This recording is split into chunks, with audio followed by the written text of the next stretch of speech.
Hi అండి, అందరికీ నమస్కారం. ఈ వీడియోలో ఏంటంటే చికెన్ పకోడీ లవర్స్ ఎవరైతే ఉన్నారో వాళ్ళ కోసం అయితే ఈ వీడియో చేస్తున్నాను. మన భీమవరంలో మారుతి టాకీస్ దగ్గర ఆర్కే చికెన్ పకోడీ అని కొత్తగా పెట్టారండి.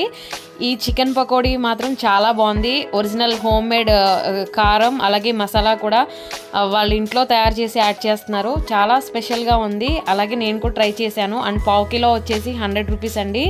Quality and quantity is best and అనిపించింది. బెస్ట్ అండ్ సూపర్ అనిపించింది. డబ్బులు ఎవరికి ఊరికే రావు కదండి. సో మీరు కూడా ట్రై చేయండి. దీని అడ్రస్ వచ్చి మారుతి థియేటర్ దగ్గర అండి. అండ్ చికెన్ పకోడీ మసాలా ఫ్లేవరే నాకు చాలా బాగా అనిపించింది. అండ్ టేస్ట్ విషయం వచ్చేసరికి చాలా బాగుందండి. ఆర్కే గారండి ఈయన పేరు. ఈయనైతే చాలా బాగా ప్రిపేర్ చేశారండి. నేను భీమవరంలో తిన్నాను కానీ నాకు ఇక్కడ అయితే చాలా బెస్ట్ అనిపించింది. అండ్ ఆనియన్స్, నిమ్మకాయలు అన్నీ కూడా వేసి ఇచ్చారండి. నా వీడియో కనుక నచ్చినట్లయితే ఛానల్ని సబ్స్క్రైబ్ చేయడం మర్చిపోకండి. థ్యాంక్ యూ అండి.